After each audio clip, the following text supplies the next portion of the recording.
Hello everyone, इससे पहले lecture से हमने ट्रिग्नोमेट्री की एक्सरसाइज 8 के कुछ बेसिक्स पढ़े थे, जिसके आधार पे आज हम लोग कुछ क्वेश्चन सॉल्व करने वाले हैं। इसका पहला क्वेश्चन है, इसमें दे रहा है ट्रायंगल है एबीसी जिसका एंगल बी कितना है 90 डिग्री और एबी की लंबाई 5 सेंटीमीटर और बीसी की 12 सेंटीमीटर है।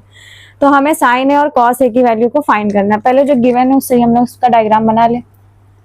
हमसे कह रहा है एक ट्रायंगल है जिसका एंगल बी 90 डिग्री पर दिया गया है। हमें ABC ट्रायंगल का नेम है। AB की लेंथ हमें दे रहा है 5, BC की लेंथ हमें 12 दे रहा है, AC की लेंथ नहीं दे रहा है। तो AC की लेंथ निकालने के लिए हम पाइथागोरस थ्योरम लगा लेंगे। हाइपोटेनियस का स्क्वायर, परपेंडिकुलर का स्क्वायर प्लस बेस का स्क्वायर।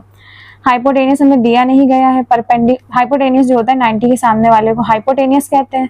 और जो एंगल हमें निकालना है, एंगल हमें A निकालना है, तो जो एंगल है उसके सामने क्या होता है, परपेंडिकुलर, और जो बच जाता है वो बेस होता है। हाइपोटेनियस परपेंडिकुलर कितना है 12, 12 का स्क्वायर करेंगे। यहाँ पे बेस कितना है 5, 5 का स्क्वायर, 12 का स्क्वायर 144 आएगा, 5 का स्क्वायर 25 आएगा, इसको ऐड करने पर 169 आएगा। हाइपोटेनियस स्क्वायर आएगा, स्क्वायर हटाएंगे दूसरी साइड रूट लग जाएगा, रूट में 169 13 का रूट होता है, तो हाइपोटेनियस कितना निकल आया, यहाँ पे 13 निकल आया। अब हमें साइन ए की वैल्यू निकालनी है। एक फॉर्मूला बताया था, पंडित भोले प्रसाद हर हर भोले। पहला वाला साइन के लिए था, सेकंड वाला कॉस के लिए था, थर्ड वाला टैन के लिए था। तो हमें साइन की वैल्यू निकालनी है साइन ए की। तो साइन ए इक्वल क्या होगा, परपेंडिकुलर अपॉन हाइपोटेनियस। परपेंडिकुलर कितना है यहाँ पे 12 और हाइपोटेनियस कितना है 13। तो साइन ए की ये वैल्यू निकल आई। और फिर हमें निकालनी थी कॉस ए की value, base upon hypotenuse. Base कितना दे रहा है हमें 5 एंड हाइपोटेनियस यहाँ पे कितना है 13। तो कॉस ए की वैल्यू आ गई 5/13।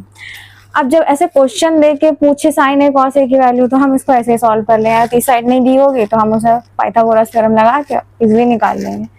अब अगर सिर्फ हमें खाली एंगल दे दे, साइन ए बराबर 1/11 दे रहा है, हमसे कॉस ए और टैन ए की वैल्यू यहाँ पे पूछ रहा है, तो हम जानते हैं साइन ए इसमें गिवन है हमें 1/11 है। इधर देखेंगे कि साइन क्या होता है, perpendicular upon hypotenuse. Perpendicular upon hypotenuse मतलब परपेंडिकुलर की वैल्यू 1 है, हाइपोटेनियस की वैल्यू 11 है। हमें बेस नहीं पता है यहाँ पे, तो बेस निकालने के लिए पाइथागोरस थ्योरम लगाएंगे। हाइपोटेनियस स्क्वायर इक्वल परपेंडिकुलर का स्क्वायर प्लस बेस का स्क्वायर। हाइपोटेनियस कितना 11 का स्क्वायर, परपेंडिकुलर 1 का स्क्वायर, बेस हमें निकालना है तो ऐसे ही लिख देंगे। 11 का स्क्वायर 1 2 1, 1 का स्क्वायर 1 प्लस बेस का स्क्वायर 1 प्लस का इधर की साइड आएगा तो माइनस हो जाएगा, ये बेस का स्क्वायर हो जाएगा। 1 2 0, ये बेस का स्क्वायर है, स्क्वायर हटाएंगे दूसरी साइड क्या लगा देंगे, अंडर रूट में 120 आया। अब 120 कितने का होता है ये निकालना पड़ेगा हमें, तो इसका एलसीएम ले लेंगे यहाँ पे 120 का। 2 6 12 0, 2 3 6 0, 2 1 2, 2 5 10, 3 5 15, 5 1 5, मतलब 2 बाहर आ जाएगा रूट से, 5 2 10, 2 रूट 30, मतलब बेस कितना आ जाएगा 2 रूट 30। ठीक, हमें वैल्यू किसकी निकालनी थी, कॉस ए की। यहाँ से तो कॉस ए की वैल्यू निकालेंगे। कॉस ए कितना होता है, base by hypotenuse, base upon में हाइपोटेनियस। तो बेस हमें कितना निकाला था अभी 2 रूट 30, तो यहाँ पे लिख देंगे 2 रूट 30 और हाइपोटेनियस यहाँ पे कितना था 11, तो ये आ गई कॉस ए की वैल्यू। उसके बाद टैन ए की वैल्यू निकालनी है हमें यहाँ से। टैन ए कितना होता है, परपेंडिकुलर अपॉन में बेस, तो परपेंडिकुलर अपॉन बेस। परपेंडिकुलर यहाँ पे कितना दे रहा था 1 और बेस कितना दे रहा है 2 रूट 30, तो ये आ गई टैन ए की वैल्यू।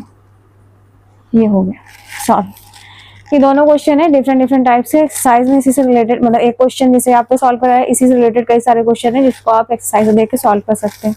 तो आगे इस पे ज़्यादा बेस्ड क्वेश्चन आते हैं एग्जाम में, क्योंकि ये ज़्यादा पूछा जाता है। इस पे आपको ये वाला कॉन्सेप्ट भी लग रहा है, पाइथागोरस थ्योरम भी लग रही है, तो इसका आप ज़्यादा अच्छे से ख्याल रखिएगा। अगर आपको कुछ डाउट हो इसमें तो आप कमेंट कर सकते हैं। Please like share and subscribe and thank you for watching.